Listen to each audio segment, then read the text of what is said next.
welcome to a tropical weather checkup for September 12th. Today we're going to be looking at Tropical Depression Rene, Tropical Depression 20, Tropical Storm Sally, and Tropical Storm Paulette, and a variety of other invests in the world. Enjoy.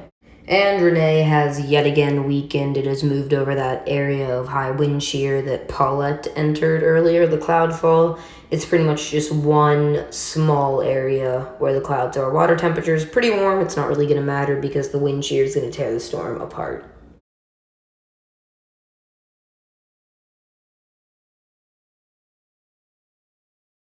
Now looking at past 24-hour precipitation, you can see the yellowish orange area is where Rene has passed through. Not that much rain has been dropped recently by the storm. Here are the wind speeds, very weak as you can see, and it starts to get weaker and weaker as we go on throughout the next couple of days.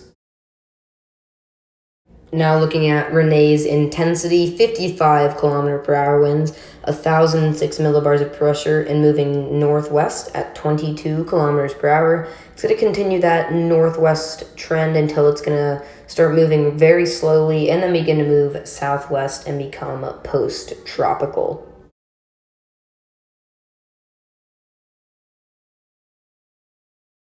Now looking at the infrared of the storm, again, it's just one circle, pretty much has strengthened a bit, at least in size, in the last couple of hours. Still very weak though, and probably will dissipate off of our radars pretty soon.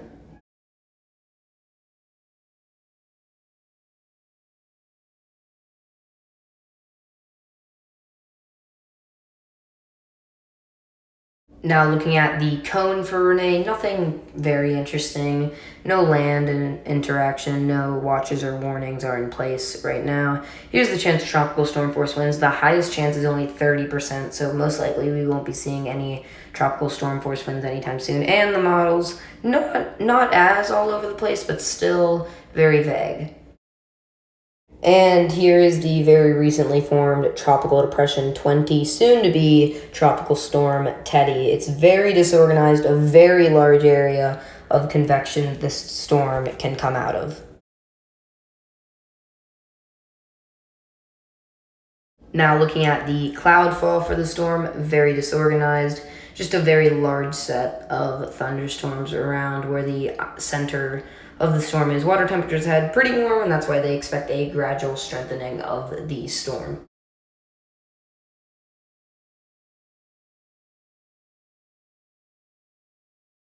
Now looking at past 24-hour precipitation, where the center of the storm passed is where the most rain is at, but all around the storm there's been plenty of rain dropped over the past 24 hours. Here's wind speeds. You can see that large amount of dark blue, and that's where the storm currently is at and is moving.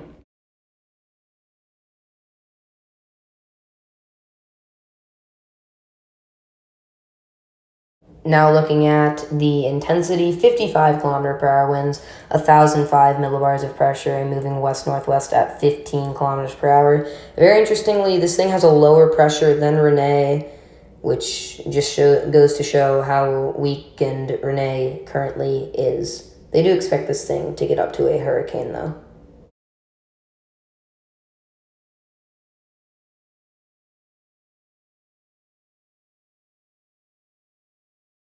The infrared and the water vapor are really going to show how disorganized and large this storm currently is. You can see by the infrared, it's a very large convective system. There's plenty of rain and wind in this storm.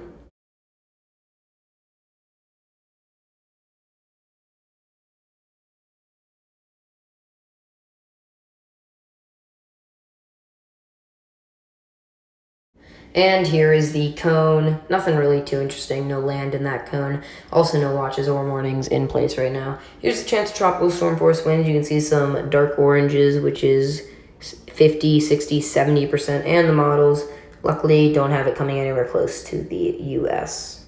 Now looking at Paulette, very organized and is very close to hurricane status. Should get up to hurricane status by the next update.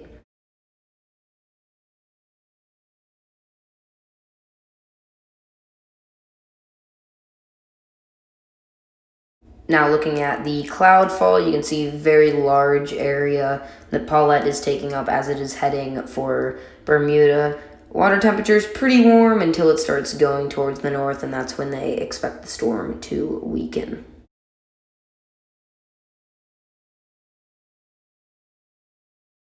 Now looking at past 24-hour precipitation, you can see along where the storm has gone through, there's plenty of rain. Also that northeastern side where it has passed through, there's been a good amount of rain. Wind speed, you can see that northeastern side is still the strongest. It has pretty much remained the strongest side for the entire length of the storm.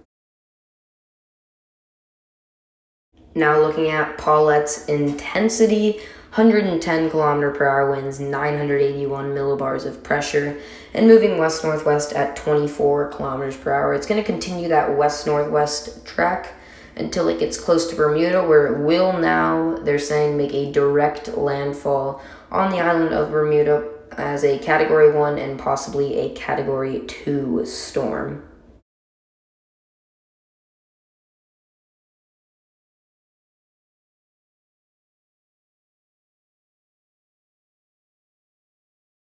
Now looking at the infrared, it actually does not show that the northeastern side is the strongest. It says that the western side is the strongest, but I'm going to go with the northeastern side is the current strongest side of the storm.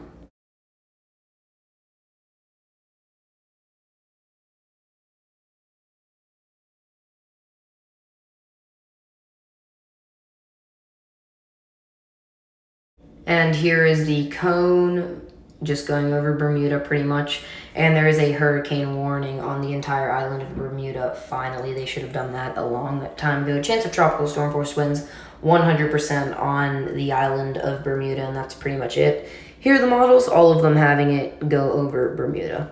And probably the most important storm, at least for everyone living in the Gulf right now, Tropical Storm Sally, which just made landfall in Florida last night. Still looking pretty disorganized, but they do expect it to get up to Category 1 status.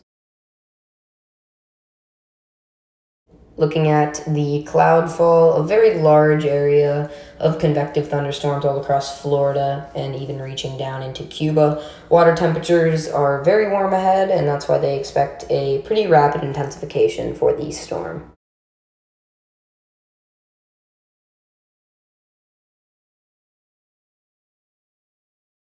Now looking at past 24-hour precipitation, most of the rain in between Cuba and Florida, some has affected the southern tip of Florida, including Miami. Here's the wind speed moving away from Florida. You can see that small area of pretty strong winds where the storm is moving through.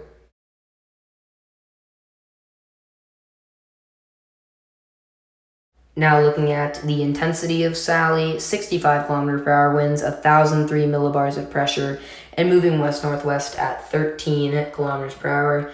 Gonna pretty much continue that west-northwest path for most of the storm's life until it's gonna make a sudden jolt towards pretty much just the north, and then will most likely hit the border of Mississippi and Louisiana. Now looking at the infrared and the water vapor imagery, you can see that southeastern side's probably the strongest, or pretty much just the southern side. The south to southeast side is definitely the strongest part of the storm, and the water vapor imagery also supports that theory.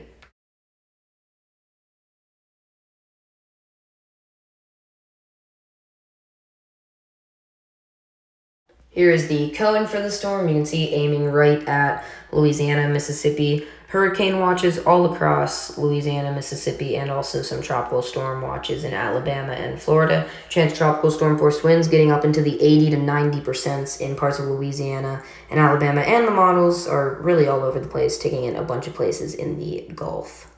And I wanted to get a quick look at Invest 92E in the Pacific. It has a very high chance of forming and could become a tropical depression very soon.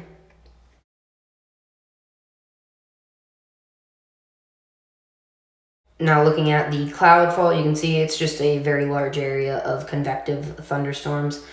Water temperatures, warm in the area it currently is, but not warm to the north and south, so it'd have to stay in the area close to Mexico to even have a chance of surviving.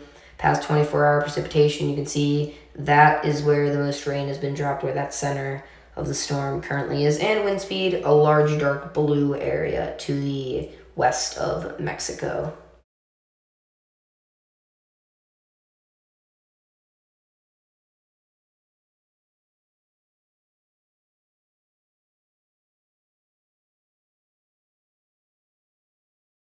And here are the models for the storm, most having it going out to sea, but one has it heading for Baja, California.